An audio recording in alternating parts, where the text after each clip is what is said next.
whether you're online or, there we go, the difference between, hey, that's okay.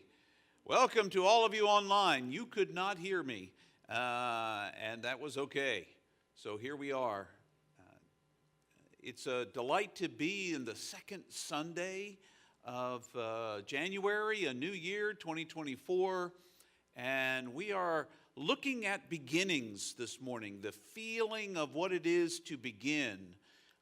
We often think of Christianity as something that grew and became this big idea, and then we lived into the big multi-denomination, multinational, big thing that Christianity had become, and we forget that the beginnings of Christianity, what we think of as Christianity, following Jesus, were very tenuous and grew among a group of people none of us would ever have chosen.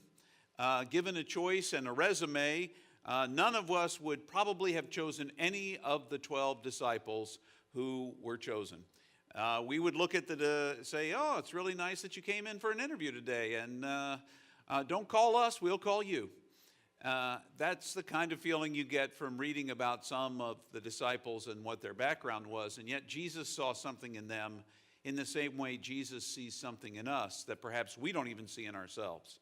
So we're going to talk a little bit about the tenuous beginnings of Christianity, of faith, of following Jesus, and talk a little bit about how that applies to us today, because it seems like the world is changing. But rather than fast forward into the sermon, we're going to dive in with a short video this morning, a beautiful song piece about beginnings, and by one of my favorite artists, Alana Lewandowski.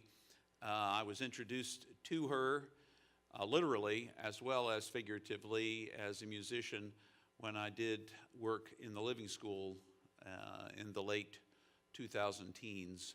So this is a video to get us in that mindset about beginnings.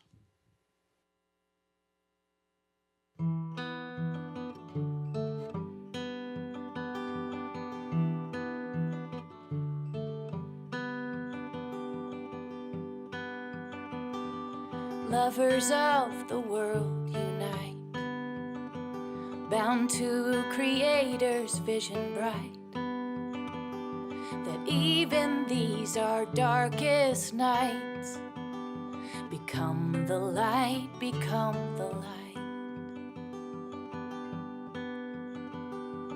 Fashion all you can create that delights the one who incarnates and links himself to the same fate as we sleepers who must rise to wake.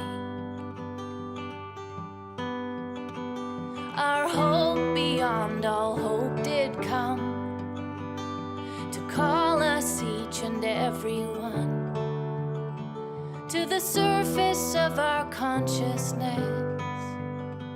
God dwells within and always has. Put our feet back on the ground, contemplation's hard resound. We're still pursued by heaven's hound. Oh, lover, seek us till we're found. Our hope beyond all hope did come to call us each and every one to the surface of our consciousness. God dwells within and always has. Tomorrow's children seek our hearts. Will they know who they really are? Center of 1,000 stars and the breathers of the breath of God. Our hope beyond all hope did come to call us each and every one to the surface of our consciousness. and always has. This is what we sing at Christmas. God dwells within and always has.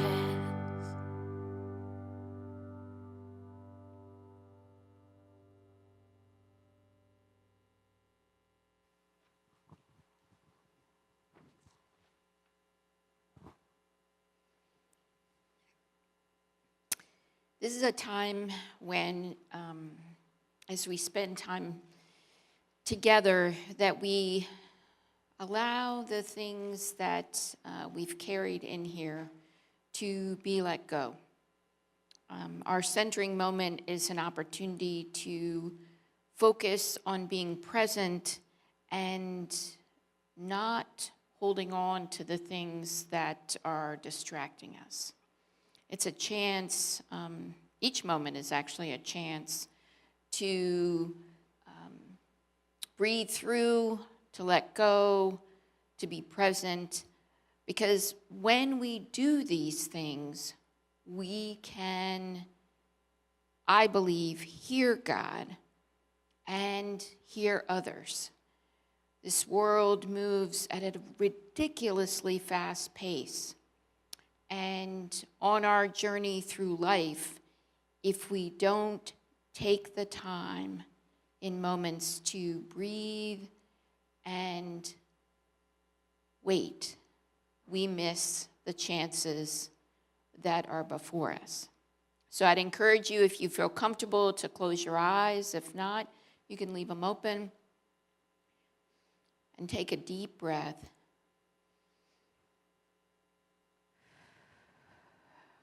And release it, and let go of all the things that bind us. And another.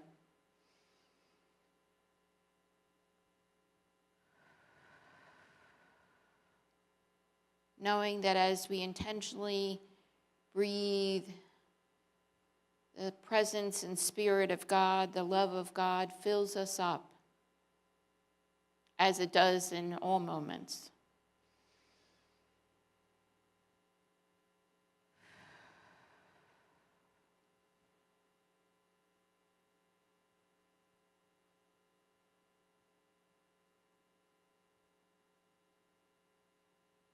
A reading for today is a poem from Hamza al-Farash called New Beginnings. It's only the beginning now, a pathway yet unknown. At times the sounds of other steps. Sometimes we walk alone. The best beginnings of our lives may sometimes end in sorrow, but even on our darkest days, the sun will shine tomorrow. So we must do our very best, whatever life may bring, and look to the winter as a guest to smell the breath of spring. Into each life will always come a time to start anew, a new beginning in each heart, as fresh as morning dew. The past has its secrets, but the present does too. In order to establish the future, we must do what we do. In time, we will find it and make happiness flow. We just need patience in the beginning, and in time, we will grow. The years will never take away our chance to start anew. It's only the beginning now, so dreams can still come true.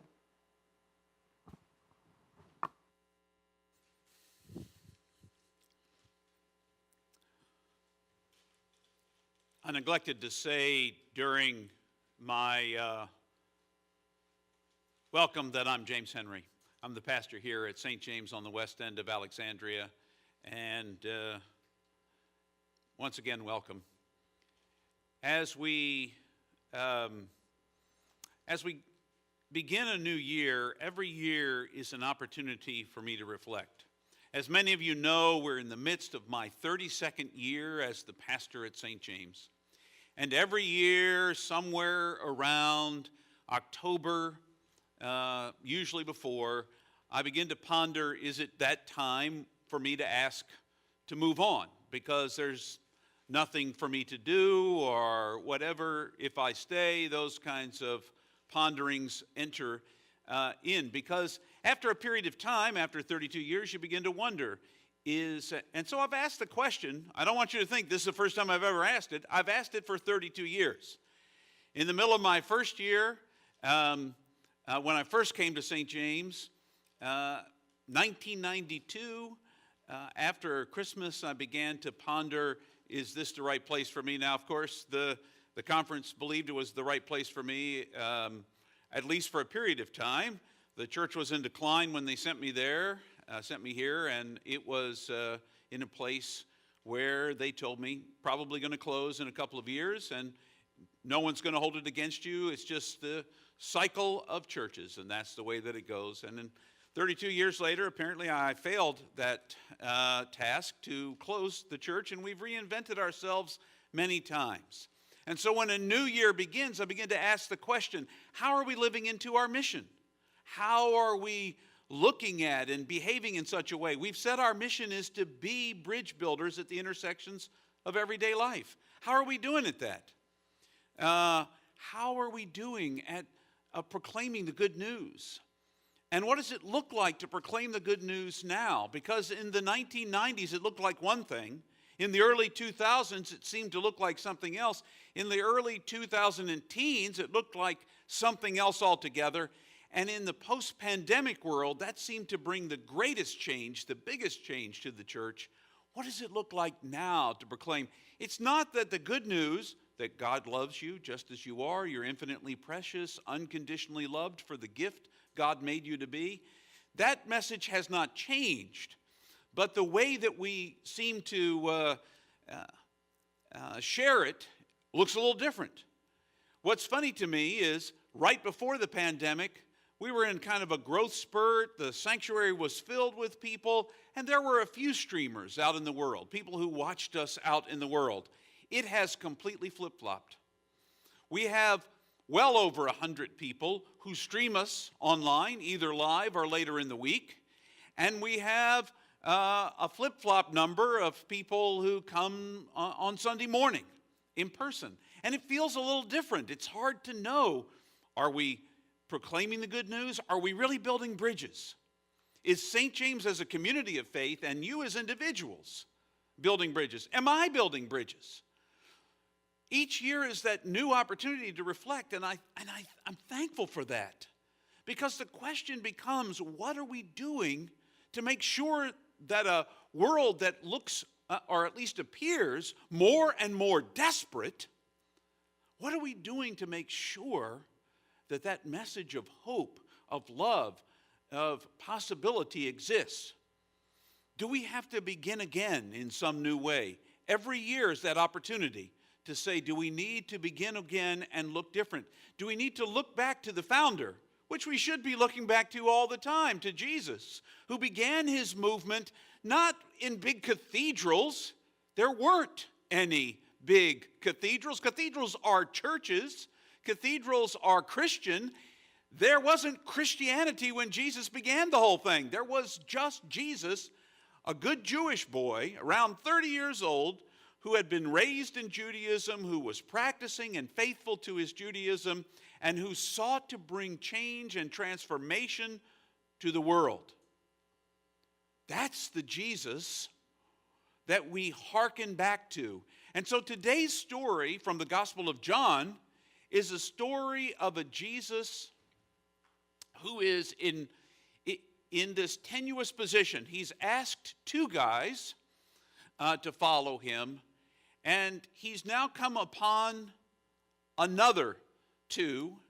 And so we begin the story in the Gospel of John. We are still in the first chapter.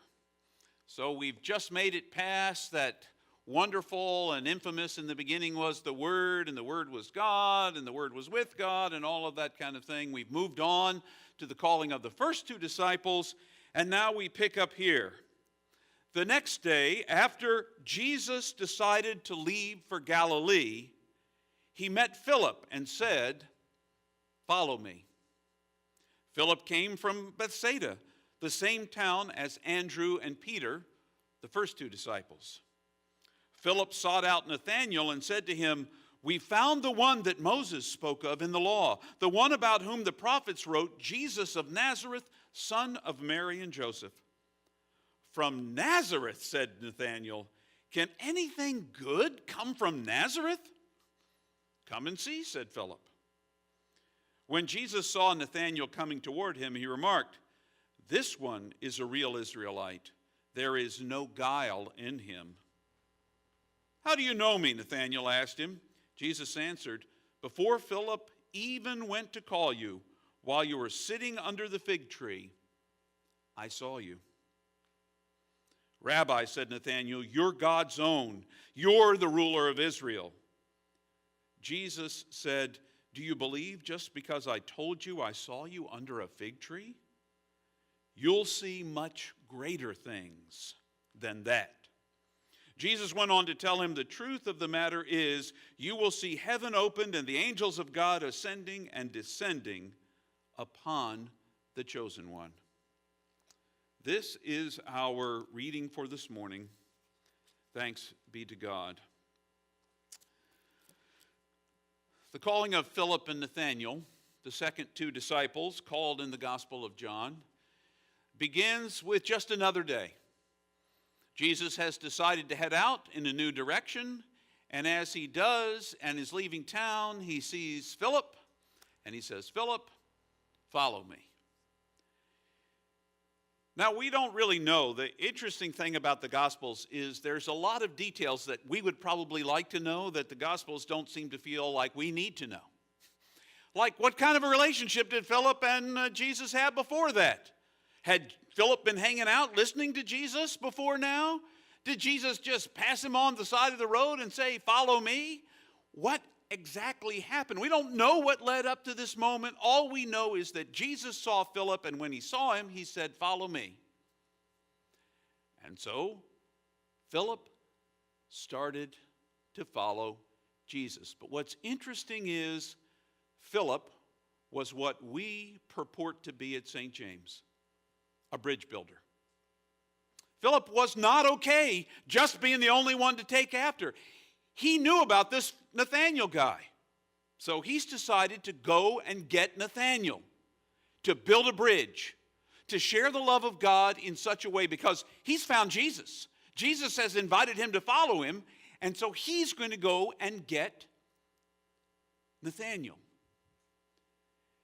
There's this wonderful phrase that appears over and over again in the Gospel of John: "Come and see." Come and see. And it's the phrase I want to say to you of all bridge builders: come and see for yourself.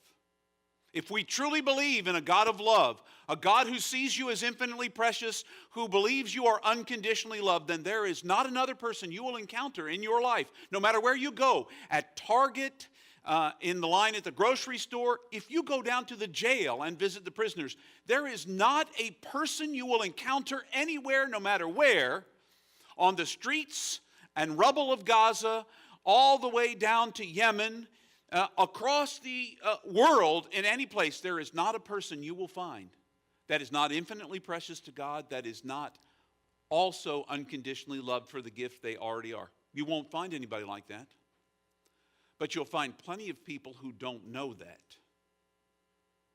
You'll find plenty of people, I find plenty of people who don't believe me when I say you're infinitely precious and unconditionally loved for the gift you already are. They just don't believe it.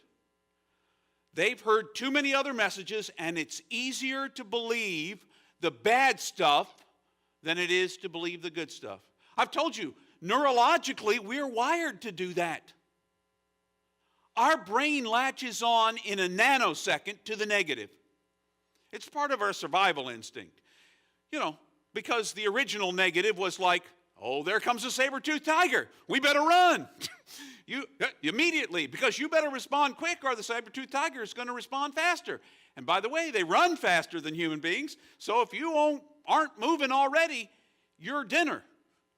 And I don't mean invited to dinner, except in the fact that you are dinner, the joy of it all. So we respond to the negative so much more quickly than the positive. I read at least one study that said neurologically it takes 15 seconds for you to hold on to a positive thought. 15 seconds, and it only takes a nanosecond for you to jump on the negative. A nanosecond. You are on the negative almost before it happens. The positive you got to hold on to. You got to hang in there. I can't tell you, when I first came upon that phrase, and it was kind of presented to me from beyond, it did not come from me. Infinite preciousness, you are infinitely precious, unconditionally loved for the gift you already are, didn't come to me like I wrote it. It came to me from somewhere beyond me. I would have to say God. And that somewhere beyond made me very uncomfortable. And you know why? My whole family would tell you this truth about me. I find it very difficult to believe that I'm infinitely precious and unconditionally loved for the gift I already am. I have spent a lifetime trying to earn God's love. I have spent a lifetime trying to prove to God it was worth loving me from the beginning. That no matter what I do, no matter how good I am at that preaching thing, that teaching thing, that loving thing, that being present thing, no matter how good I am at those things, it's not good enough yet. Because if I was just a little bit better, God would love me. God would love me. And God told me in no uncertain terms in that phrase that makes me uncomfortable, even when I say it now, inside of me, when I sit with, not you are infinitely precious, because I believe that, absolutely. I have no questions about that. But I have to sit for a long time and let go of a lot of stuff that rises inside of me to believe I am infinitely precious. I am unconditionally loved for the gift I already am. That's a shadowy place to come from. To not believe that you're infinitely precious, unconditionally loved for who you are. Not for what you'll do, not for who you'll become somewhere down the road. God isn't waiting for you to arrive to fall in love with you. God is crazy about you right now. Crazy about you right now. Madly in love with you. So madly in love, God became one of us to show us in person what it looks like to be called. And then he called a bunch of people you and I would never even take a second look at their resume. If we had a job, disciple of Jesus, and we got in 1,000 resumes that somebody wanted to give up everything they had and follow Jesus, I will tell you right now, Peter, Andrew, Nathanael, and Philip would not be the top of our list. They would be part of the, oh, look, we've got somebody like this. Oh, let's put that person over here. Oh, that person, look at all the things they've done. What did Philip and Nathanael done? What did Peter and Andrew done? Virtually nothing. They've been fishing. But Jesus saw something in them and called them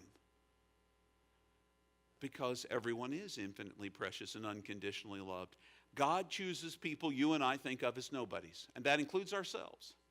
The problem is, we think we're nobodies. Who would listen to us if we go and share the come and see message of Jesus Christ? That you are loved, that you are precious. What are you trying to sell me? What are you trying to sell me? What's this come and see stuff? You're trying to sell me something, aren't you? And Lord knows, in a consumer society, everything is about selling you something. Advertising, get you to, you are just not a good enough person unless you wear this deodorant.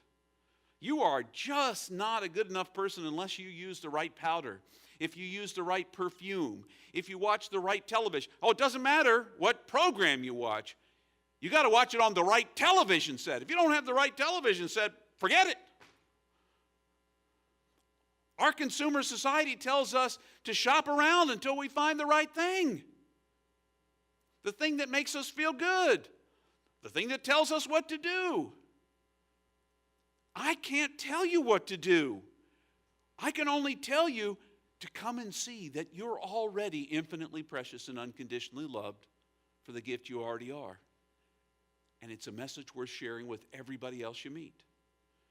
Now, not all of them are going to be able to hear you. Not all of them are going to believe you.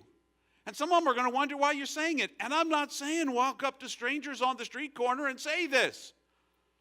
Let me tell you the most disconcerting and uncomfortable I've ever been about my faith is when I was going to the University of Virginia, and on grounds every year, especially in the spring, we had these traveling evangelists that would show up and tell everybody that they were slime buckets and they were worthless and they were pointless and that they better come to Jesus or they were going to spend eternity burning in the sulfuric pits of hell.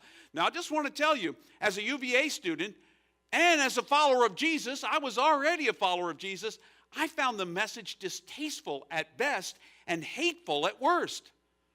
At no time have I ever heard Jesus' sermons be about hating people or telling you what a slime ball you are. And yet we think that 2,000 years later we got a better message than Jesus even had. Our message is scare the living hell out of you. That is what we're trying to do. Let me tell you what about the modern world we live in. There are bigger things to be scared of than what's coming in the next life for a lot of people. How am I going to pay my bills? How am I going to take care of my family? What if this war that is going on now in Ukraine that we're helping to fund, and the war that's going on in Gaza that we're helping to fund, what if it all spills over and somebody realizes we're funding it all? Oh my gosh, what if I lose my job? All the things that mean something to me. We got lots of things to worry about. Scaring people into the kingdom is not going to work. So we got a much harder job. We've got a job to build bridges with people who have become skeptical of religion because religion has told them over and over again, like those evangelists that showed up on the grounds at UVA when I was a student in the 1980s, have told them over and over again they're not good enough.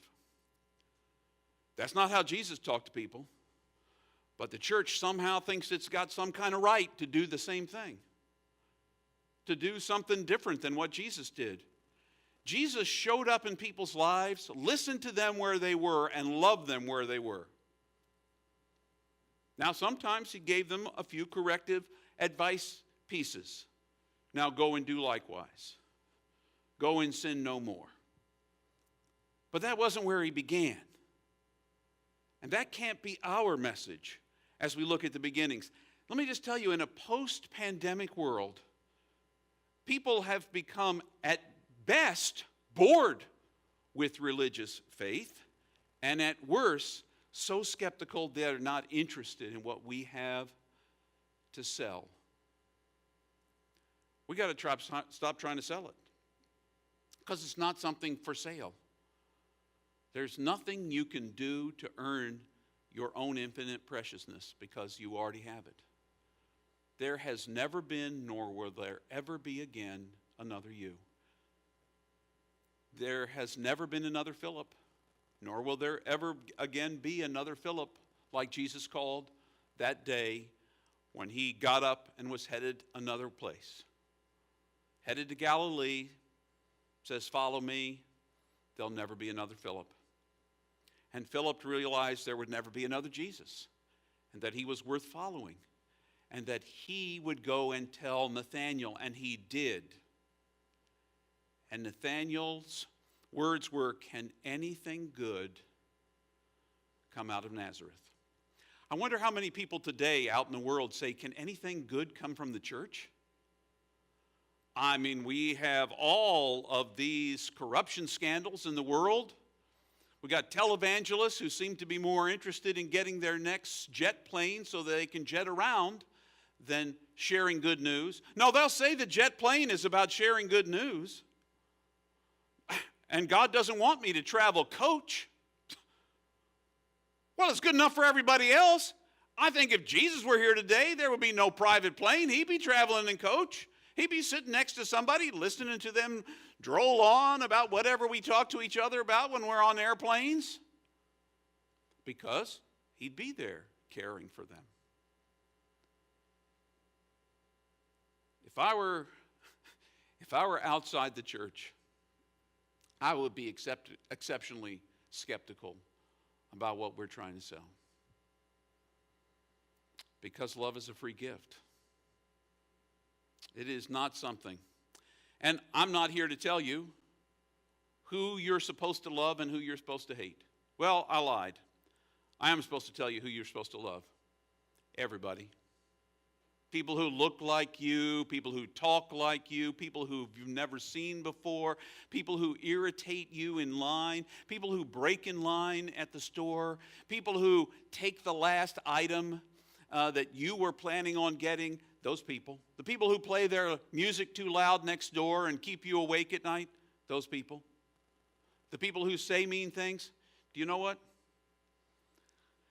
I find racism reprehensible. But I'm called to love the racists. I don't know how they're going to ever change if I don't love them. Now, I don't approve of what they do or how they think. But I got to start somewhere.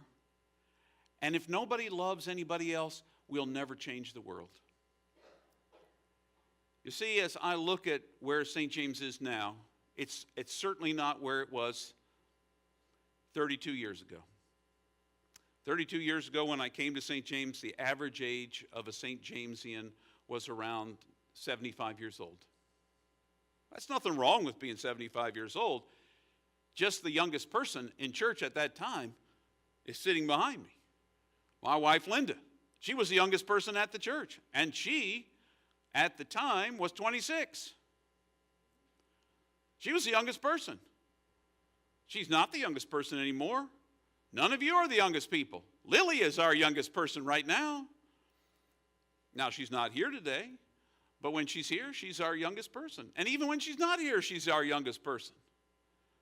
But 32 years ago, we didn't know where we were going. It was some kind of tenuous edge, and then somehow we grew and we changed and we built bridges. We didn't know we were building bridges then. That wasn't our mission statement. But we came to recognize that what we were about was building bridges everywhere. Everywhere we went. I would go and hang out in Starbucks and talk to strangers. Imagine that. The Starbucks baristas began to refer to me as the religious guy. That's the religious guy down there. And sometimes they would come and talk to the religious guy. Some of them would take I didn't even know, they have coffee breaks. Imagine that. At Starbucks, where they serve coffee, they have coffee breaks. Some of them would take their coffee breaks and come sit with me to talk to me about God. I don't hang out at Starbucks anymore. Stopped hanging out in Starbucks a while back. Maybe I need to take it back up. It just became obvious to us that everywhere we turned, we were building bridges with people who looked like us and who didn't look like us, who thought like us and who didn't think like us. And these days, I want us to ask the question, are we still building bridges? Because if we're not, I'm not sure we're still the church. Now, every beginning is tenuous. And so we're beginning this new year. And I want us to be asking ourselves, how can we be better at building bridges? Not how we can be better at helping other people build bridges, but how each one of us as people of faith can build bridges.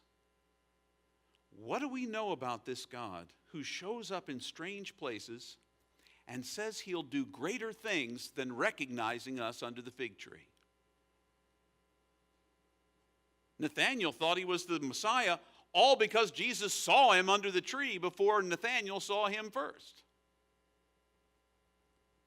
Jesus says, you're going to do greater things. I believe at St. James, we're going to do greater things.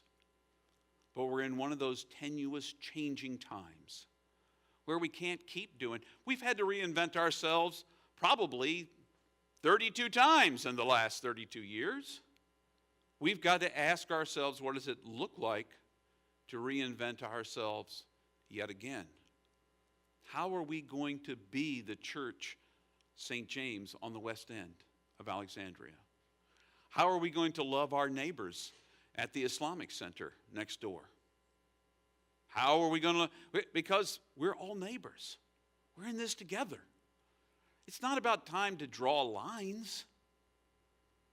Can anything good come out of Nazareth? Can anything good come out of the church? Well, I'm here to say yes. Jesus came out of Nazareth, and you came out of the church. You go out into the world, to the places where you work and play and are, and you get to be lovers of humanity. Now, I'm not telling you it's easy work. There are some really hard people to love out there. Some of them are people like your pastor. There are moments I am pretty hard to love. You say, oh, no, you're a pastor. Shh. Pastors are some of the hardest people to love sometimes. Self-righteous, sure of all their answers. Who wants to hang out with a bunch of people who know everything? Ask me. I know everything. Okay, I'm sorry, that was kidding. I know some things. What I'm really learning is how much I don't know. And it's the unknowing that's teaching me faith. Faith is not believing a list of items. Faith is engaging your life with God, entering into a relationship even though you don't know everything. I don't know everything. I do know that you and I both are infinitely precious. I do know, and I know in the core of my being, that you and I are unconditionally loved. And I know in the core of my being that every single one of you is a gift just as you already are. And so am I. I know that. That's good news. You don't have to say those words to treat everyone you meet like they're a gift. Think about it. If that person that you saw waiting on you as you were in line to get to the checkout at Target, let's say you didn't go to the self-checkout, you went to a person, a real live person is standing there. And you see the person right before you get all twisted out of shape because they didn't ring them up right. And they say ugly things to the cashier. Clearly, they didn't treat the cashier like they were a gift. Like they were precious, like they were loved. You know what you get a chance to do? To ask them how they're doing. You know what you get the chance to do? To listen when they tell you, if they do. You know what you get to say to them? Thank you for taking care of me today. I'm so glad you did. Thank you for being you. You know what? They all wear name tags. If you can read it, if you can see what it says, you can call them by name. Do you know how many people pass through life namelessly? Too many. You can call them by name. That's what Jesus did. And that's what we got to get back to doing. We're in a tenuous place as a church. Sometimes we question what effect we're really having on the world. I don't know. I don't have a barometer or a magical instrument that tells me exactly what we're doing. Every once in a while, I'm surprised. Someone will send me a note out of the blue. Just at that moment when I'm ready to give up, I don't even know if this is going to work. I'll get a note from somebody that says, you know, I watched your video last week, and it made my week. Thank you. And those kinds of moments of feedback. One of our longtime members at St. James shared one of our videos, this last week's video, and said, this is my pastor. This is what he said. And I was like, wow, someone shared this. Someone shared this. You make a difference. You get to love. It's a privilege. So do it. Be the bridge builders we say that we want to be at St. James. Don't just become one. Because becoming is a process down the road. And we are still becoming better bridge builders. But you already could build a bridge. Not by judging everyone you meet, but by loving everyone you meet. We don't need any more judges in the world. We got all those. We need to be more like Jesus and let go, empty ourselves, so that people will want to come and see the one who loves them just because that's who he is, the one who loves us. We're going to do greater things because God is working in and through us, as us in the world. My challenge to you is look for ways this week to build bridges. And don't wait until Friday. I'm busy this week, but maybe Friday I can find time. Build a bridge this afternoon. Heck, build a bridge when you're driving out of the parking lot. Build bridges of love and hope in the world. Jesus began with 2, and then he picked 2 more. Jesus picked you. Jesus picked you. Can you help the world come and see that they're loved and precious? Just a thought. Just a thought. Oh, I thought I was supposed to walk around the table already. Not time. Time to pray. I want us to pray for a world. You know, a world that seems to have all sorts of chaos it's descending into, and yet there are moments of hope. Moments of hope that happen all the time in little places, only we don't read about those. We end up reading about the bad things that happen in big places. It's because we're fascinated with the negative. I want you this week to be fascinated with the positive. So I'm going to pray we become fascinated with looking for Jesus everywhere. And maybe we're going to see Jesus in that cashier, or that person in front of us, or that person behind us in the line that keeps hitting us with their stinking cart. We're not going to turn around and say the first thing that comes out of our mouths.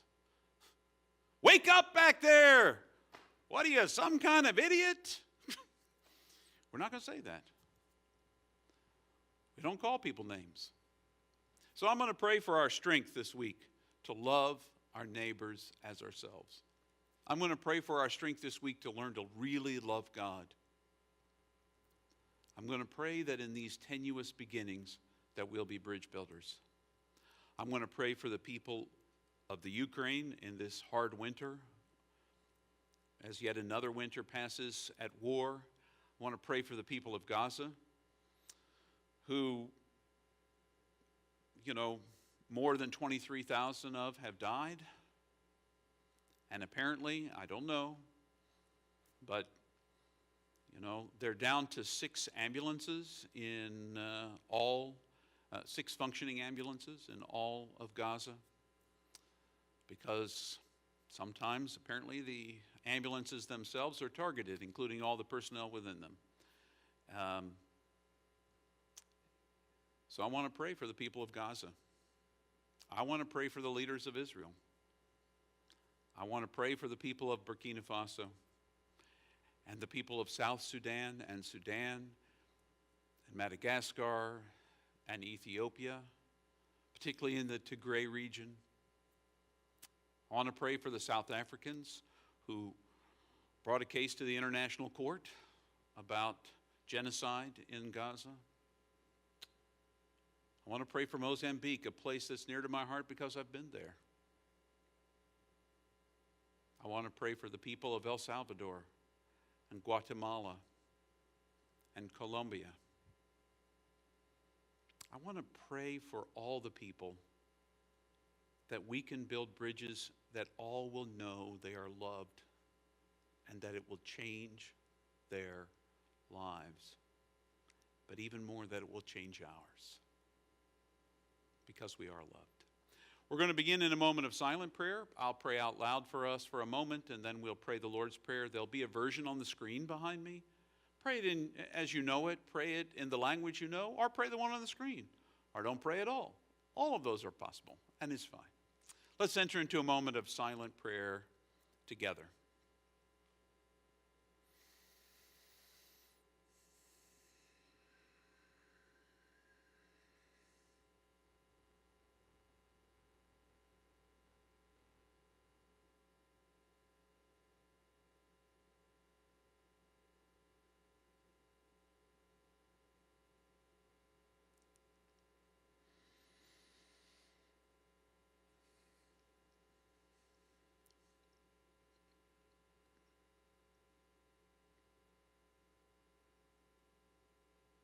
Gracious and loving God of us all, we try to catch our breath.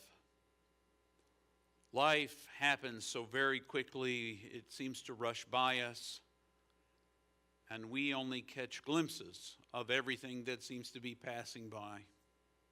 Worse yet, sometimes things that are passing by irritate us, and we glare at those things. And glimpsing and glaring are not your way. Gazing is.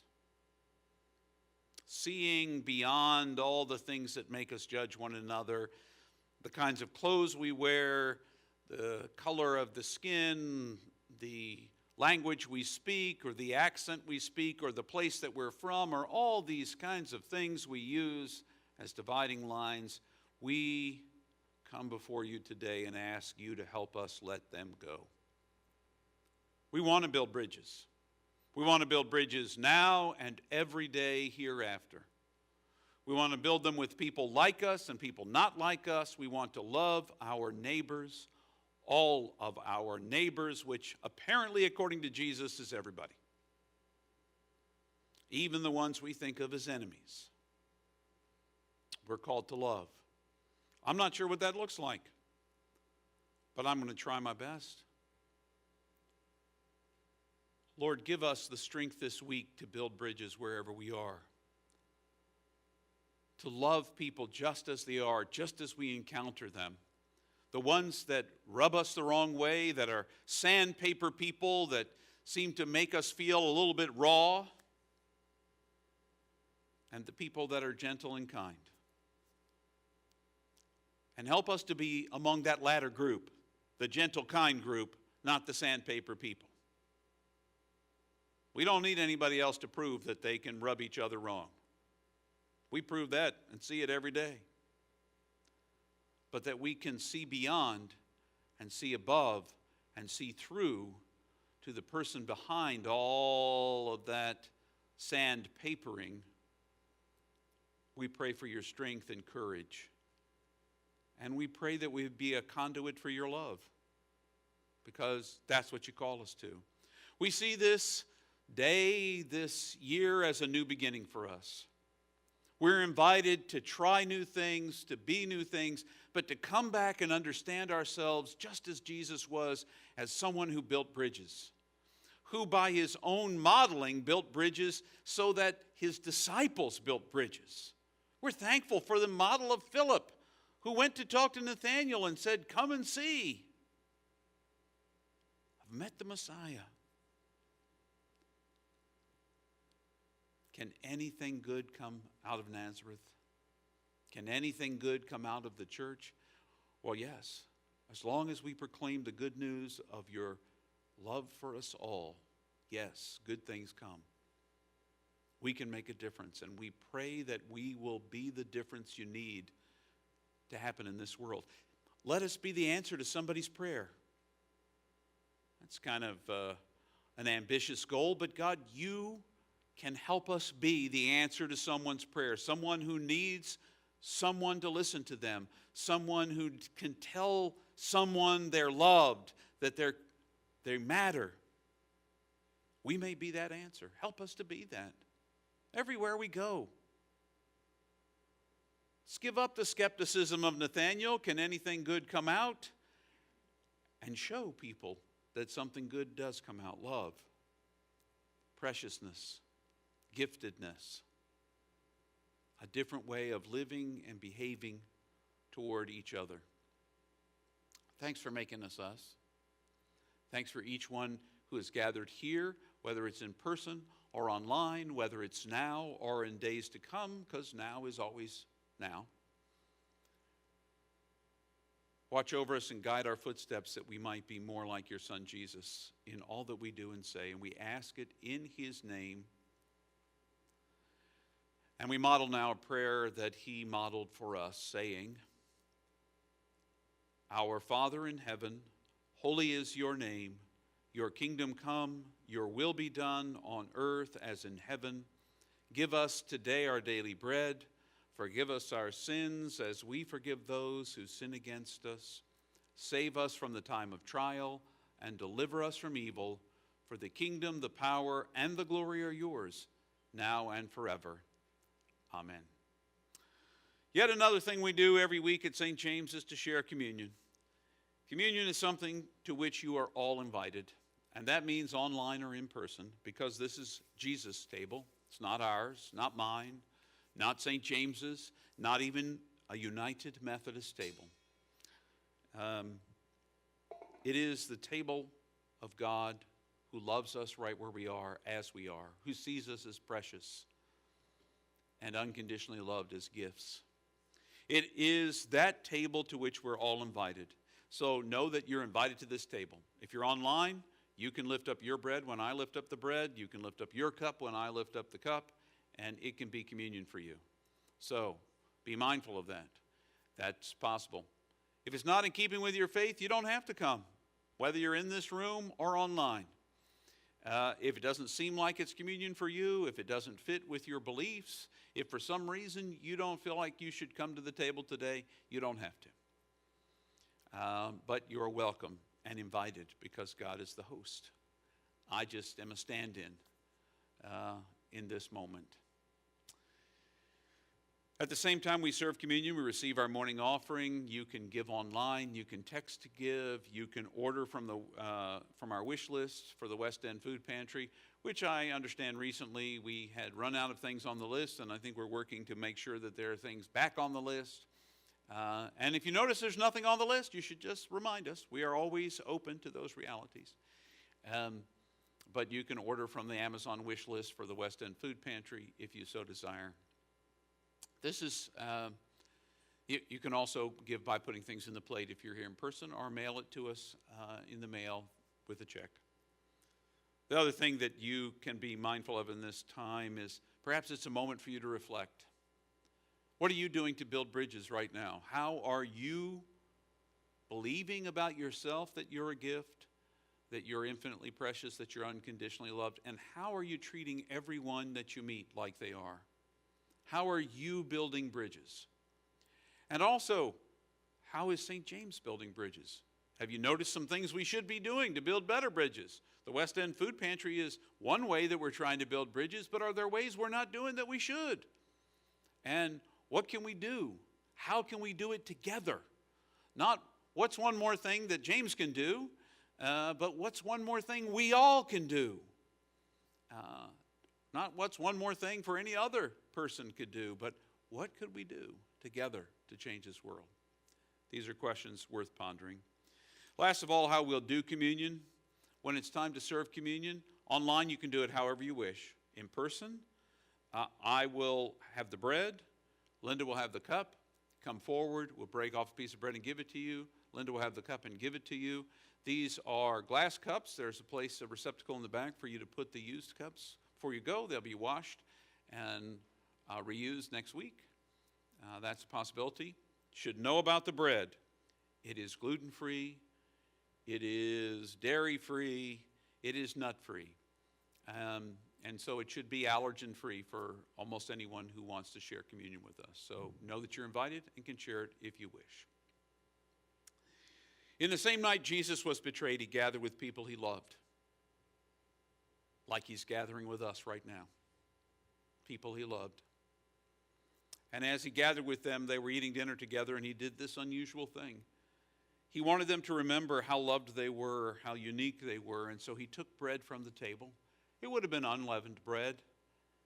This is not unleavened. He took the bread and he broke it.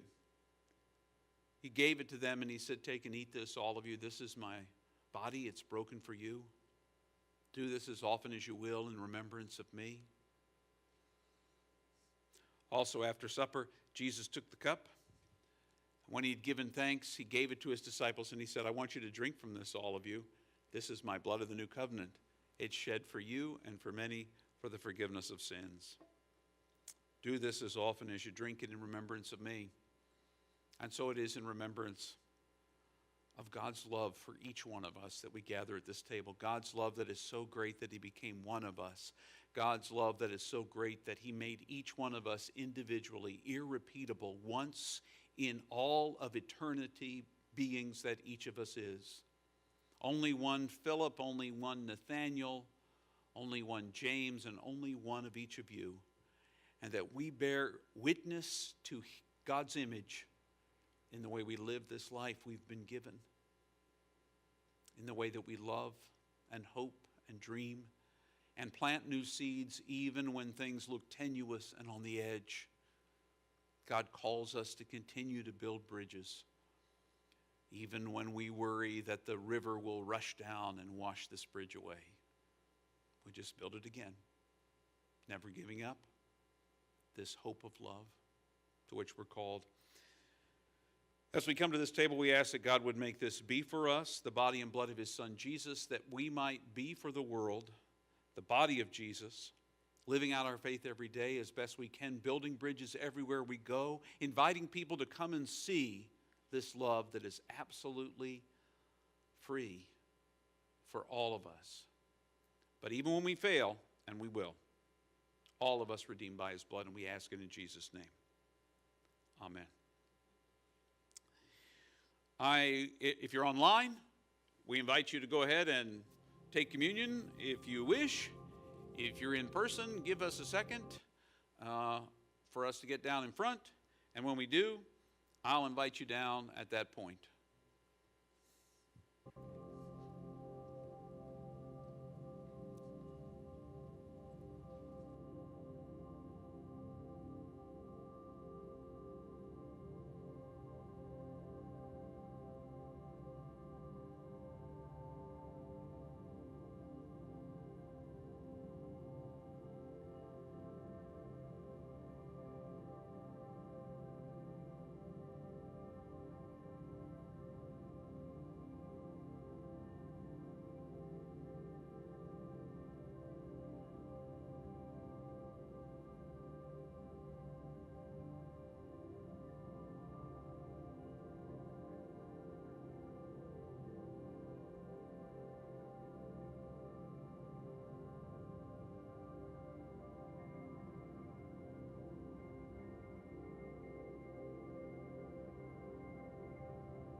I apologize. I neglected to introduce myself when I did the centering moment and the reading. I'm Linda.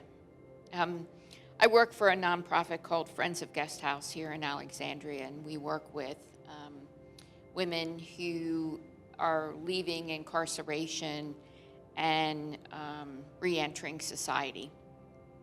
And we're a residential program, and so every day is a new day at Guest House. And Friday, wow, there was a lot of stuff going on Friday. And we were short-staffed, and I started the day with a resident in my office who was very frustrated and angry and needed to talk. And the whole day just kind of went from one thing to another. You ever have one of those days where it just, every time you turn around, there's just something new that happens? And so the good thing is before I went, I had done my meditate before I went to work. You know, I meditate first thing and took Reedy for a walk, and we had breakfast and, you know, all those kinds of things. And then it was literally one thing after another. So I get to towards the end of the day, and a vendor comes to do something with our security cameras. And I had had a not very nice conversation with the CEO of this company because they had really dropped the ball on some things for us. And I wasn't mean, but, you know, I had said, you know, you got to fix this. And so the vendor comes Friday afternoon, and, you know, it's like 3 o'clock in the afternoon. So, and this guy had to drive from Southern Maryland, and I'm sure he had already had a long day. And so he's down in the basement at our Luray house working on stuff, and I come in, and you know, I said thank you for coming and taking care of this for us. And he's talking to me, but he won't look at me. And so I could tell that he was already a little like concerned, worked up, something. And I said, you know, I hope you're having a good day. And he said, it's been an awful day. And I said, well, I'm Linda. And he said, well, everybody calls me Smokey. And so he stopped what he was doing, and he turned around, and he finally looked at me, and he said, I said, well, I'm sorry you've had a really tough day. And I said, hopefully what you're doing for us won't take too long. And he said, I'm just tired of people in the world never being nice, just never treating people like they matter. And it makes things so much harder. And I agreed with him, and I said, I feel like this is a result of the pandemic. People just seem to have very quick hair triggers to react and don't think. And I personally think the reason why this happens, I didn't say this to Smokey, was because we're not present in the moment. Because if I'm really there, I'm not going to say the first thing that pops into my head. I'm going to pause and take a breath, and I'm going to think about it before I say something, even if I'm unhappy.